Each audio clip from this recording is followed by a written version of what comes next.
Buenas tardes. Yo no debería estar acá, pero no solo porque todos ustedes me dan mucho miedo, si se vienen en conjunto son algo apabullante, sino porque en noviembre del año pasado tuve un problema de salud bastante importante. Me descubrieron un tumor dentro de la médula espinal, a la altura de las cervicales, y esto me puso en una situación en la cual peligraba mi estabilidad física, ¿no? Aparentemente había dos opciones: o me convertía en una especie de geranio parlante, o iba a pasar el resto de mi vida con algunas partes del cuerpo muy comprometidas. Ante estas situaciones yo siempre he pensado que la gente con empuje, con voluntad, con temple, todas cosas que no se reúnen en mí, siempre empieza como a ver, bueno, esto es una oportunidad, esto es un mensaje. Yo lo único que tenía era un pánico tremendo, ¿no? A mí me parecía que la idea de perder algunas partes del cuerpo, sobre todo las manos, que es algo que yo uso mucho para trabajar y para un montón de otras cosas, yo decía, bueno, si pierdo las manos no va a estar bueno, ¿no? En ese momento las opciones eran muy pocas, la intervención tenía que hacerse, el dolor que yo sentía en ese momento era uno de los peores que había sentido en mi vida, así que indefectiblemente se puso fecha e ingresé en el hospital con la idea de que esto iba a salir lo mejor que se pudiera.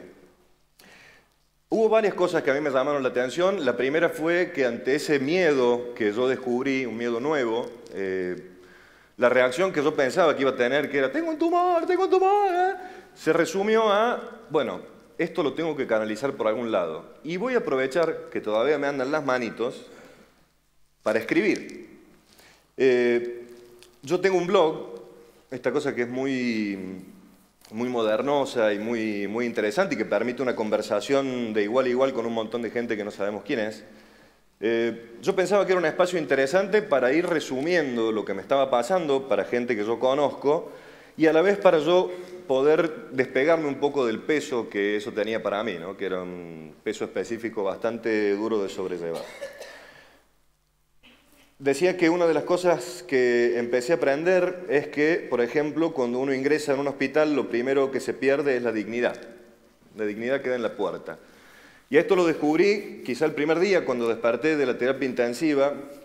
Hay una práctica, y esto me gustaría también aclararlo si hay doctores en la sala, y quizá preguntárselos de manera retórica, ¿por qué esa necesidad de poner en bolas a la gente tan seguido, ¿no? Yo tengo esta impresión, ¿no?, de despertar entre el sopor de la anestesia y tapadito con una sábana, y que de pronto aparece una corona de rostros, ¿no?, lozanos, rostros ávidos de curiosidad, el tema de la curiosidad, ¿no?, y con mucho interés en destaparme. Pero esto, comprendí yo rápidamente, me dejaba en una gran desventaja, porque yo he tenido situaciones de desnudos involuntarios, pero siempre han sido tête à tête. Esto implicaba un grupo numeroso de gente que ni siquiera tenía la deferencia de presentarse, ¿no? Mira, buenas tardes, yo soy Juan Carlos, te voy a ver un rato en pelota. No, esto venía directamente. Yo en ese momento era un número y una letra, porque se empieza a hablar de estas cosas, ¿no? Es un C22, pero tiene una intubación muy profunda en el... Y yo estaba ahí, digamos, con muy pocas herramientas corporales como para quedar bien parado, una cosa que uno diga, mira qué caso interesante, ¿no? Este muchacho, bueno, tiene un problema en la espalda, pero está compensado. No era el caso, y como no ha sido el caso en toda mi vida, en realidad, no, en este momento. Lo que pasa es que acá había mucha gente viendo esto, ¿no? La confusión. ¿Qué cosa la confusión? Porque todo lo que iba ocurriendo para mí en esa situación era absolutamente nuevo. La primera tranquilidad que tuve fue despertarme de esa operación sabiendo que ya no tenía más dolor. Buenísimo. Lamentablemente, cuando quise hacer el festejo, vamos para arriba, había partes del cuerpo que no me andaban. Era una y una. La parte que más afectada quedó fue la derecha, de mi cuerpo. Yo lo que más me preocupaba era el tema de la mano, como había dicho recién. Intentaba moverla, la mano más o menos funcionaba, pero no la sentía, no tenía fuerza. Si no la veía no sabía dónde estaba. A veces estaba en lugares donde no correspondía y volvía rápidamente al darme cuenta de que estaba en ese lugar. Y noté también que iba a haber una serie de operaciones o de procedimientos habituales en la vida de cualquier persona normal que se estaban viendo muy afectados. Por ejemplo, ir al baño. Ir al baño, que para cualquiera de nosotros es una operación bastante simple, salvo que tengamos una urgencia, ¿no? Pero en general es una situación bastante simple. A mí se me hacía muy cuesta arriba. Y no porque el baño estuviera en un piso superior, sino porque yo tampoco tenía capacidad de caminar con soltura. Estaba también muy comprometido en mis miembros inferiores. Entonces, empecé a pensar que tenía que apelar a manos, que no fueran las mías, manos amigas, manos que tuvieran la intención de acompañarme en estos momentos. Y empecé a elegir quiénes iban a ser de acuerdo a la tarea que yo tenía que realizar, ¿no? Digo, bueno, tengo que ir al baño. ¿Con quién he perdido ya absolutamente toda la dignidad y no tengo más nada que esconder? Mi mujer. Digo, mi mujer va a ser la encargada de esto y mi mujer se puso sobre el hombro la poco agradable tarea de asistirme en estos momentos. Manipular un cuerpo 90 kilos de carne petrificada con muy poca capacidad de reacción, manejándose con un andador, al grito de me cago, me cago, me cago. Yo no había un momento en esas idas al baño en que yo no le pidiera perdón. Para mí era una cosa realmente muy poco feliz, imagino para ella, ¿no? Que tenía que además encargarse de higienizarme. Yo le decía, discúlpame, no me queda otra, pero tengo que cagar, o sea, esto lamentablemente funciona así, no hay muchas más opciones. Luego recuerdo otra mano amiga, la mano de mi hermano, las manos de mi hermano, que tiene dos. Las manos de mi hermano, yo pensaba que eran unas manos interesantes para higienizarme. En ese momento, tanto tiempo en una cama de hospital, empecé a largar olor, ¿no? Un olor que uno mismo no siente, pero que el resto de la gente, vos te das cuenta que lo empieza ya... ¡Hola! ¿Cómo está el niño? Y con esta historia, bueno, yo apelé a mi hermano, que es una persona corpulenta, que no tiene por ahí mucho prurito en esta cosa. Bueno, vamos y nos bañamos, ¿qué problema hay? Las manitos hábiles de mi hermano se encargaron de darle aseo a las partes donde no da el sol. Desde ese lugar yo también me sentí muy contenido. Las manos de mis padres, que de alguna manera, porque esto también era algo que seguía ocurriendo, yo continuaba escribiendo. Por ahí con un dedito, una cosa muy discreta, iba poniendo los posts en el blog. Y a la noche había una especie de resumen de lo que había ocurrido a partir de la publicación de ese artículo, ¿no? Entonces, mi madre, por ejemplo, agarraba y decía, ¡ay, mirá, te escribió Pepito! ¿Lo conocés, Pepito? No, no tengo el gusto. Dice que te recuperes, que te pongas bien y qué sé yo. Y yo tengo muy asociada esas manitos anónimas con la sensación de sentirme muy acompañado. Y no solo yo, sino todas las personas que tenía alrededor, ¿no? Para nosotros era muy gratificante que esta gente anónima, que esta gente que solo era un nick en Internet, nos pudiera dar ese apoyo incondicional y desinteresado, porque en realidad no teníamos ningún compromiso, no hacía falta de parte de ellos darme esa devolución, pero fue muy bien recibida. De cualquier manera, las manos de mi madre también me hacen pensar en otros momentos en los cuales, por ejemplo, y esto era una cosa rara que me pasaba, cuando me paraba y me bañaba solía desmayarme, ¿no? No sé por qué, me desmayaba. Y en los hospitales vieron que uno anda con unas telitas, no te ponen un traje de amianto, te ponen una cosa que es una telita muy suelta, y cuando te desmayas lo primero que es la tela es como... Entonces recuerdo las manos de mi madre aferradas al marco de la puerta viéndome, después de 30 años que no me veía en bolas, viéndome en bolas otra vez, al grito de ¡mi bebé! ¡Mi bebé! Haciendo clara alusión de que en 30 años había cosas que no habían cambiado mucho, de una edad a la otra. Para mí, además, era una situación muy incómoda porque yo me sentía una carga para toda esta gente, ¿no? Había que turnarse. ¿Quién lo baña, Josecito? ¿Quién lo cambia, Josecito? ¿Quién lo limpia, Josecito? Y a mí eso me daba como la sensación de que si no salía pronto de ese trance, íbamos a terminar volviéndonos locos todos. No había otra alternativa. Resultó ser que me dan el alta de la espalda. Buenísimo, vámonos, ya está.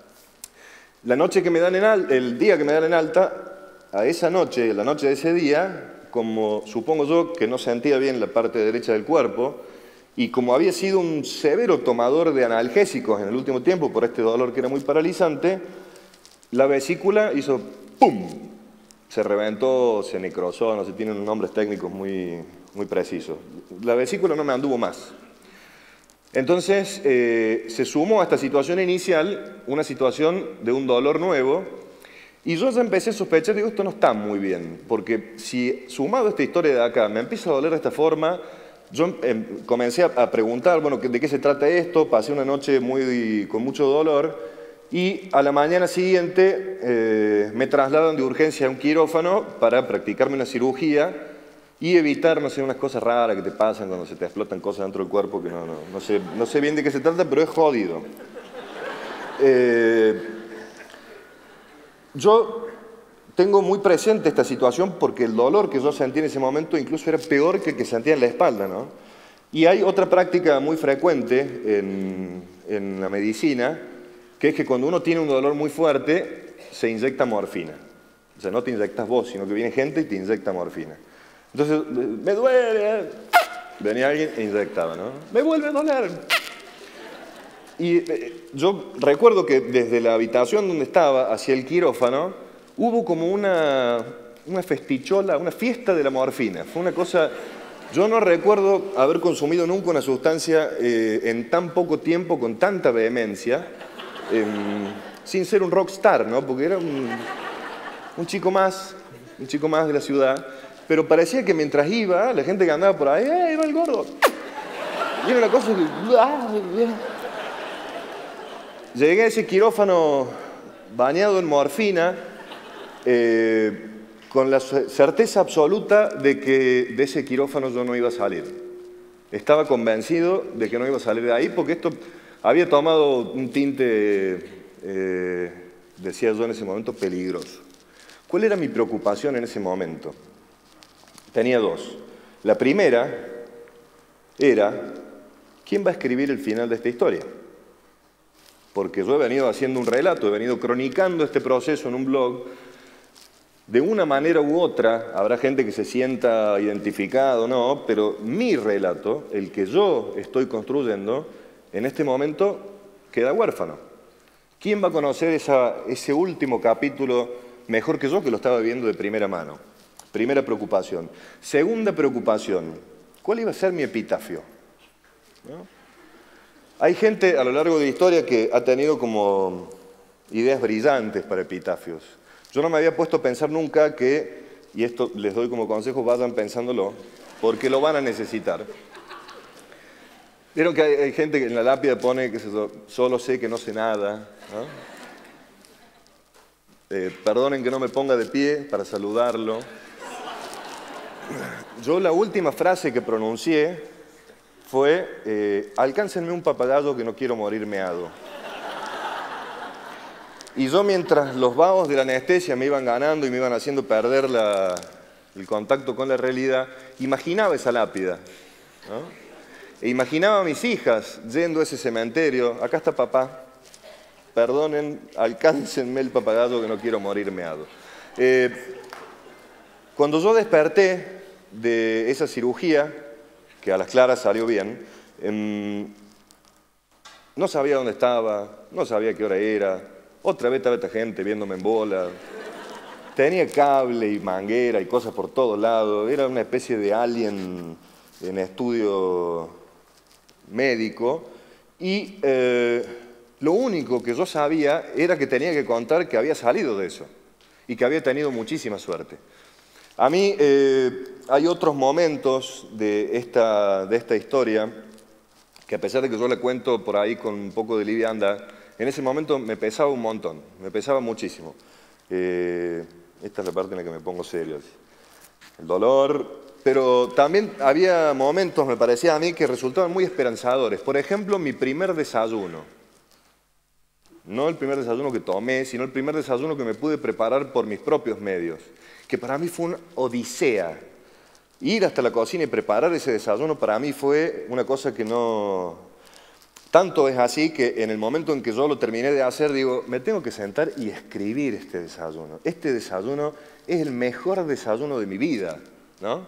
Con el dedito, pero tenés que escribirlo, hay que escribirlo. Este relato continuó incluso después de que yo ya dejé el hospital, continuó durante toda mi rehabilitación, otras manitos también, ¿no? Apoyándome ahí, o sea, dándome apoyo en esos momentos, sobándome, toda esta cosa de estimulación que por ahí uno piensa que es apenas una caricia, y no, sin embargo consigue cosas muy importantes, como esta. Y me parece a mí que la última mano es esa mano oscura, gris, que está detrás de un monitor y que finalmente al día de hoy sigue consultando por tu salud, sigue consultando por tu estado, sigue consultándote por cómo lo estás sobrellevando vos y tu familia. Yo he visto que está muy de moda en los TEDs dar como el mensaje final. No tengo un mensaje final. Me pidieron que preparara uno, no lo hice. Además, el mensaje final sería, si los llegan a intervenir de la columna por un tumor, no dejen de escribir en el blog, no, como mensaje no funciona. Lo que sí puedo decirles es que si hay algo que a mí me ayudó mucho en ese momento, fue mi pasión, ¿no? Mi pasión por la escritura, independientemente de si lo hago bien o lo hago mal. Es mi espacio, es mi disfrute, es mi lugar. Y a mí eso fue lo que me permitió no perder la cabeza. Entonces, yo calculo que todo el mundo tiene pasiones, ¿no? Habrá gente que no se le guste coleccionar estampitas o qué sé yo. No dejen de hacerlo, no dejen de hacerlo, porque en momentos en los que uno realmente puede estar necesitándolo, ese tipo de cosas son muy útiles. Muchas gracias.